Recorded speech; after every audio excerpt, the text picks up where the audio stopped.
So let's say, a client comes to you. They're like, oh man, Lawrence, our organic traffic is up 30%, which looks awesome on the report. Yeah. But our qualified leads from the website are flat. As an SEO expert, where do you start digging to figure out what's wrong? And is it a traffic quality problem or a website problem? Okay, so if traffic is up. First thing I think about is what pages was it up for, and what type of traffic was that pulling in. I would think if that's branded or non-branded, do they have some sort of event or thing that happened that pushed a lot of traffic through direct that may have had a spill-on effect to organic at the same time? I would just eliminate some outlier months. I would look at that over a longer time range as well. Like, did this happen last year? I'd ask a lot of elimination questions to figure out what that was. And let's say that didn't end up being the case, and leads were flat. Two things that often come up is seasonality. Are you asking me this, in January where it's no one's basically around because it's Australia and everyone's on holiday, or you're asking me this during a really hot season, like let's say end of financial year or that period where people are looking at budgets? Then I would look at the website, like what's impeding someone from maybe inquiring on the website. And if that seemed to be the case, then I would identify if people were funneling to the right pages. Is there a problem with the form? Are there technical issues basically behind the website that would impede someone from converting? And if it's not that, then it would be some sort of, like you've said before, product or USP problem that the users aren't hitting the right pages or the right type of users coming in to inquire. Maybe something is shifted in the market or the industry that we haven't been aware of yet, and we need to identify that. Maybe a search trend has changed. Maybe there's new terminology. Yeah. Maybe there's some bad brand sentiment out there. So we do a lot of elimination around that to identify.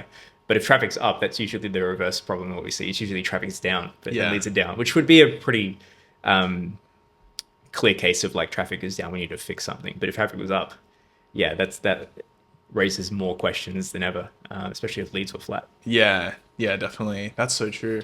I think to build on what Lawrence was saying, I think looking at the right pages that brought in the traffic is super important. And then trying to diagnose, why are people coming onto this page? Maybe the average rank went up, which is great. We're like, cool, from an SEO perspective, like everything's good because we went from position 5 on average for that page to position 2.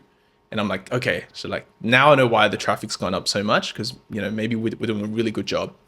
And then you look at the page, and sometimes you might realize that that page where traffic went up a lot, maybe it was a blog page, it was an informational article, maybe it was a calculator resource page, maybe it was a PDF, something like that, PDF download.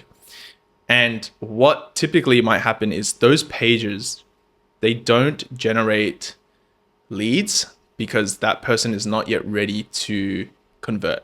So they're up here. They're like, oh, I'm still in that information gathering phase. I'm not ready to call like a mortgage broker or a plumber or whoever yet. I'm just kind of investigating my problem. And what a lot of business owners forget to do is a lot of people just write the page, but they don't think about the funnel. It's like, okay, if someone's up here and they're not yet ready to buy, they're still in information gathering phase. How do I get them into the consideration phase? And then how do I get them into the conversion phase? So for example, if someone is on a calculator page for car loans, for example, right? They're typically trying to figure out, okay, how much interest am I going to pay on my car loan? And then sometimes people just put the calculator there and then that's it. Yeah. So then they figure out it's a good traffic magnet. Yeah. They figure out now, okay, I know what my interest rate is now. Cool. I'm just going to click off. But what you see like NAB do or like Westpac, they're like, obviously huge banks. They're very sophisticated with their website. Is they'll put the calculator up there, and then afterwards they'll put at the bottom links to either more blogs or articles that are more about the consideration phase. So more middle of the funnel blogs are down here, because someone who's looking for their interest rate might also be ready to move down into the consideration phase.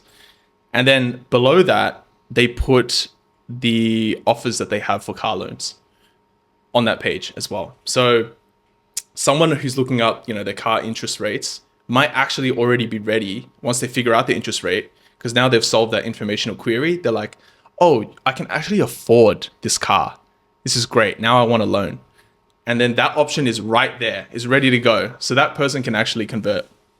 So that's something that, I like to look at as well is that page conversion optimized? And that's like one of the easiest fixes. You can be like, oh man, traffic's gone up heaps. What we need to do on this page is we need to add in an easy way for someone to take the next step. And you'll be surprised at how many business owners forget to do that. Yeah. They're like, oh, I wrote the blog, they should call, right? And it's like, no, like you gotta make it like dumb stupid for that person to take the next step. What about a pop-up?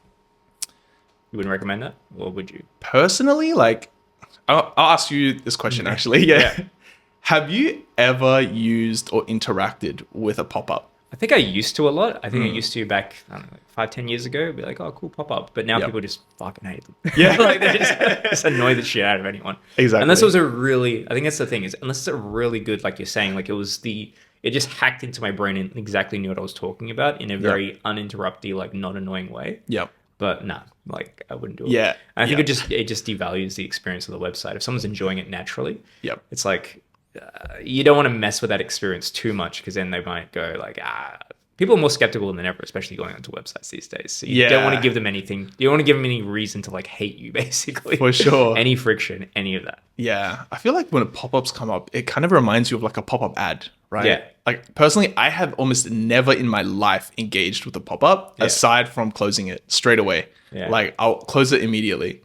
I think a pop-up is only useful if it contains a very bribey offer that would then convince someone to take action. So a lot of businesses, what they do is as soon as someone lands on the homepage or something, a pop-up comes up. And you're like, dude, I haven't even had the chance to look at what you offer or what you're about. Like, why are you giving me a pop-up right now? I think the pop-up needs to come up when they have gone to like the bottom half or bottom like quarter of the page. Yeah. Because at that point, they've already gone through quite a lot of information. They've taken the time to read a lot of the information, which means that this person is like open to being persuaded. Yeah. Like they're on the doorstep of buying or calling. I was about to say when I'm landing on a very clear sales funnel page, I'm like, I know I'm being sold to. I know there's gonna be a pop-up coming up. Yeah. I know you're gonna try and get me if it's a course or something like I'm actually interested in. Yeah. So like people know that they're gonna be sold to. Just don't make it so obvious. Yeah. Especially if they came in through a natural search result. It's just natural human stuff. Like they just that. Exactly. And like, to your point as well, like people are so cynical these days, right? Oh, your pop-up needs to add value. A lot of people just do pop-up like sign up now or 10%. Like 10% or something like that, right? Yeah. It needs to be like, I think the 10% thing actually works quite well. Like personally, I'm like, I'll take a discount. Like, well, like if you're looking for a particular product and then you see a 10% code, I like that. Yeah, I'm going to go for that. But if you just land it on the website, it's like 10% off, like you said. Yeah, you don't even know what this business is. Like you're going to be 10%. I don't even know if that's useful or not at this stage. So timing is so key in marketing. Sometimes as well, I'm like, when you come up on the page and it gives you 10%, and then I'm like, I haven't even looked at, what you were saying, like the products and whatnot. I click off, and then I'm scrolling through, and I'm like, oh shit, this actually looks really good. I want this thing. But then I already X'd out of the 10% discount, right? And then I don't know how to get it back. So sometimes like I'll like refresh the page on some website. It doesn't come back up. Yeah. Because then it might think like I'm not a first time visitor anymore. So it might be like, oh, I'm not going to show the pop-up again. And then I'm like, dude, like, where do I get the 10% discount? And then now I don't want to buy it because I'm like, oh, now I have to pay full price? No, I'm out of here. Well, you can use someone else's computer. Or I go into ChatGPT. I think I've seen people just go like, can you give me a discount code for this? And I don't know if it works or not, but that's crazy, actually. That's crazy. Oh, man. That's a good one. But yeah, timing is like so important.